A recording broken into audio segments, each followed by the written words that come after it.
Kakapasok lang, sumabog ng malala. Loren Legarda, Senado harapang binara. Gatchalian Soto. Ayan, syempre itong balitang ating matutunghayan ngayon ay nagmula kay Philippines Trending News. At ito po ang inyong lingkod na si BT na magbibigay ng reaksyon at komento dito sa video na ating matutunghayan ngayon. At huwag na natin pagtagalin at sabay-sabay na nating panoorin ang laman ng video na hatid sa atin ni Philippines Trending News at bibigyan natin ng reaksyon ang balitang ito. Pasok! Pag-usapan natin itong importante ito eh. Ayun, syempre bago natin simulan ng video ito, nais ko nga pala magbigay ng credits dito sa boses at video na matutunghayan natin ngayon at bibigyan ng reaksyon walang iba kundi si Banat Bay. Syempre huwag niyong kalimutang suportahan ang channel ni Banat Bay. Mga katunay, pakibisita po yan at huwag niyong kalimutang mag-subscribe at mag-follow para maging updated po kayo sa mga vlogs, reactions sa mga balita na hinahatid sa atin ni Sir Banat Bay. At huwag niyong kalimutang suportahan ng Banateros, mga katunay. Mga idol natin yan. At kasama si Sir Banat Bay dyan, ipagpatuloy natin. Ito, natawa kasi ako dito eh. Sobrang ito. Tingnan ninyo. Barado eh. Barado yung mga media eh. Ayan, panoorin nyo. Oo naman. Of course. 1998 ko rin been there, done that. No, number one, congratulations. Am I barred from coming in? No, I don't think I can. Okay, number one. Yes, should I follow this security measure? Okay.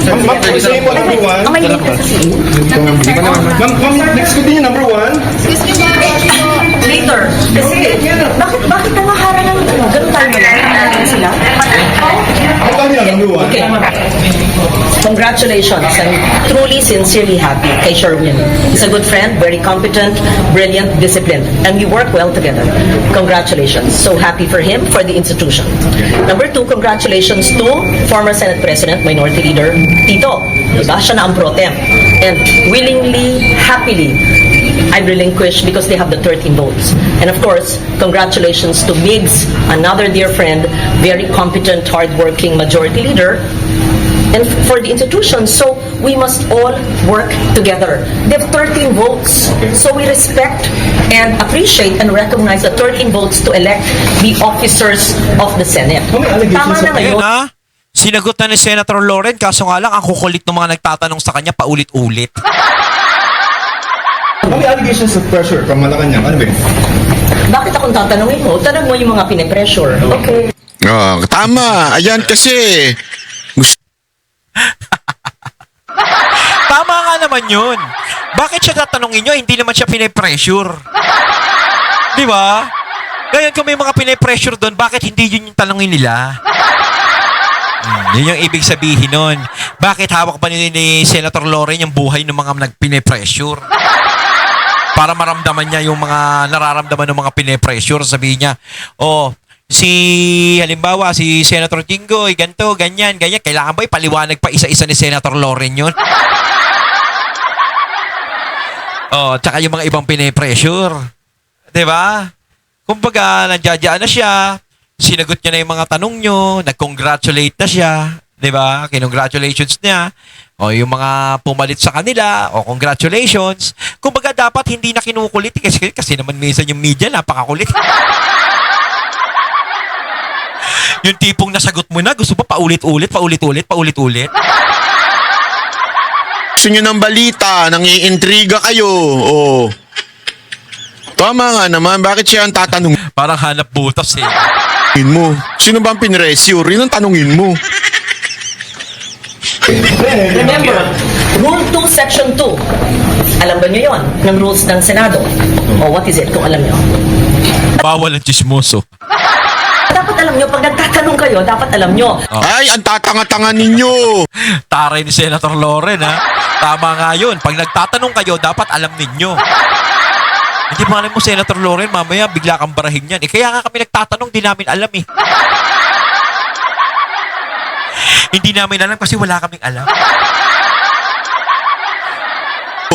Barado yung mga media, tanga-tanga. Hindi nyo alam? Hindi ninyo alam kung ano yon? Section 2, Rule 2 ng boto ng Senate, officers, ay dapat all of its member, all. The keyword is all. All. Pag sinabi bang all, lahat? All of its members. O konti lang? Sabihin, 24. O yung mga nag-a-attend lang?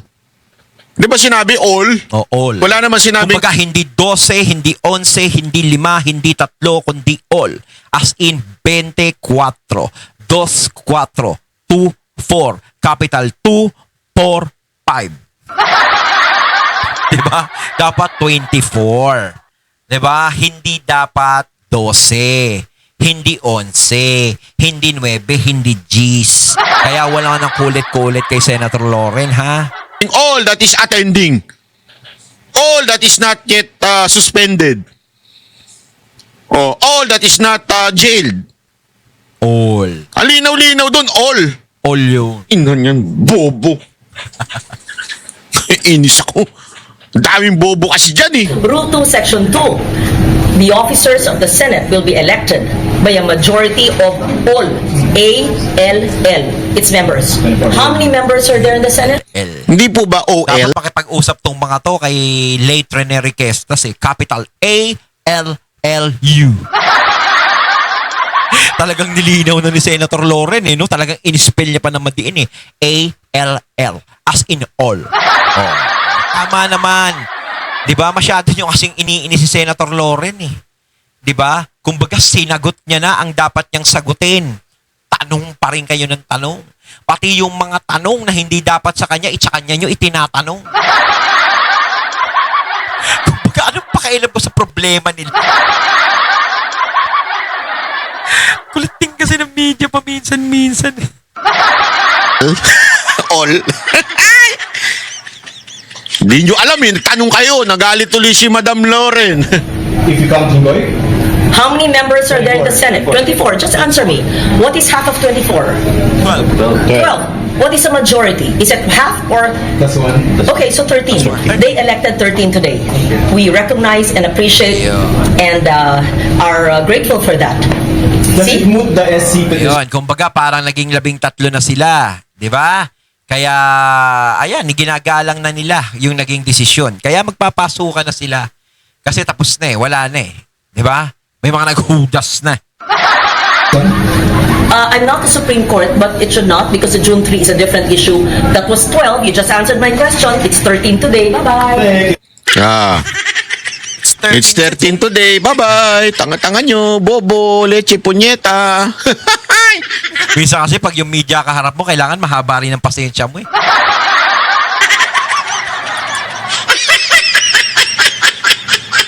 Ay, nako. Hindi naman lahat ng media, ha? Nako talaga, oo. Oh, ito.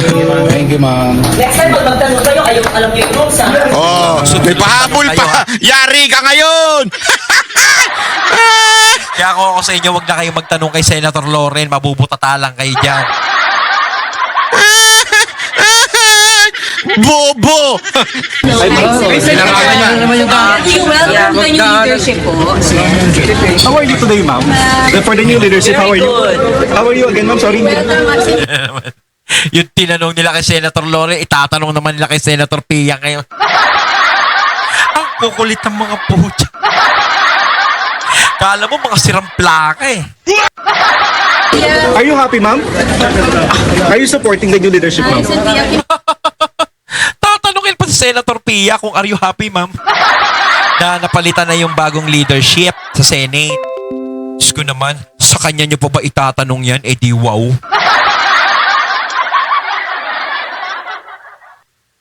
Diba? Para naman kayong tanga. Oh, syempre hindi, kumbaga sige, pagpalagay natin happy siya. Pero syempre hindi yung totally happy. 'Di ba? Na may halo yung lungkot pagkadismaya sa nangyari, ganito, ganyan. No, kaya huwag nyo nang tanong para kayo nang babad trip eh. 'Di ba? Lalakas ng trip nyo mga tenga. May 13 na sila, di ba? Every day is a blessing. Oh, di ba? Paulit-ulit. Paulit-ulit, di ba? May 13 na. Ano ba gusto nyo? Yes. Thank you. Basta may 13. Habulin pa yan, habulin pa yan. Ano bang tanong yun? O pa ni Loren tinanong nyo? Lagi naman kaming Sinusuportahan niyo, ma'am, yung bagong leadership po. May 13, di ba? Common sense, di ba? What's in the rules? What's in the Constitution? Di ba? When you have 13, Oh. Tanongin, susuportahan nyo po ba yung bagong ano? Eh wala naman silang magagawa kundi suportahan. Yun ang nanalo eh. 'Di ba? Ano bang gusto nyo? O sige, susuportahan namin, sasambahin namin yan, hahalikan namin yung mga paa niyan, luluhod kami, parang ganun. Gusto nyo marinig kay Senator Pia? Gusto ko naman kasi minsan, yung mga tanong ng mga media kasi minsan, parang talagang parang out of this world. Di ba yung mga tanong para sa bobo? Di ba? Alam mo sabihin ni Senator P, pag sinabi mong kung suportahan niya po ba yung bagong leadership sa Senate, ano gusto niyo sagutin ni Senator P? Hindi, gigirahin namin. Hindi, sasampalin ko. Pagdating ko, sampalin ko si Win. Parang gano'n. Yun ba yung gusto niyong marinig? Intriga. Ang ginagawa niyo naman taka kasi minsan yung mga ini-interview niyo, kaya minsan nakakainis eh. Senator Pia, sa akin ka nga magpa-interview para magkaalaman na. Napaka-buenas ko naman nun, Senator Pia Cayetano. No? Siyempre tayo, maliit na tao lang. Maimbitahan natin, ma-interview tunay na credit ko. Wow! Common sense. Yan ang wala ang media. Common sense. Yan ang wala ang media. Common sense.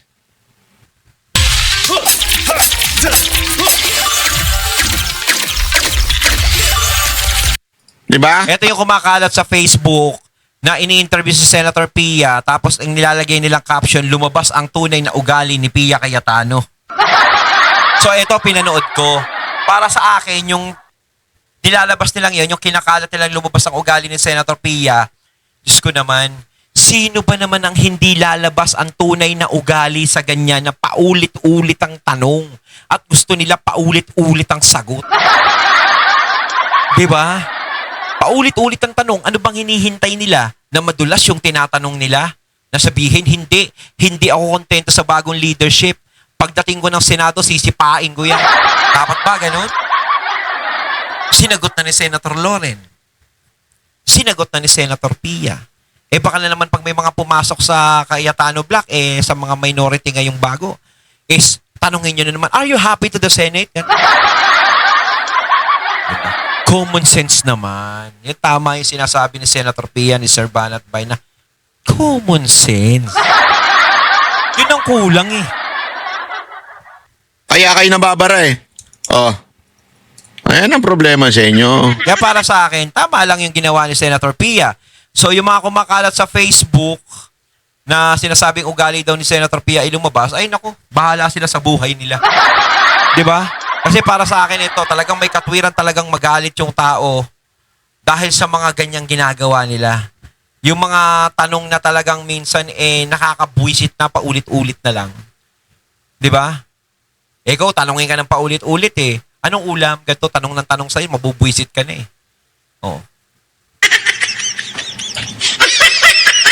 Yan ang problema sa inyo. Wala kayong commonwealth. Commonwealth. Yan ang problema sa inyo. Isa pa, ulitin natin yun. Nakakatawa yun eh. Bagong leadership po. May 13, di ba? Common sense, di ba? What's in the rules? Yes. What's in the Constitution? When you have 13, yun lang. So, pag hindi sumunod sa rules, doon lang naman kami may problema. Pero pag sumunod sa Constitution at sa rules, no problem. That's just how it is. Thank you, ma'am. Kaya nga sila pumasok dahil nire-respeto na nila yung desisyon.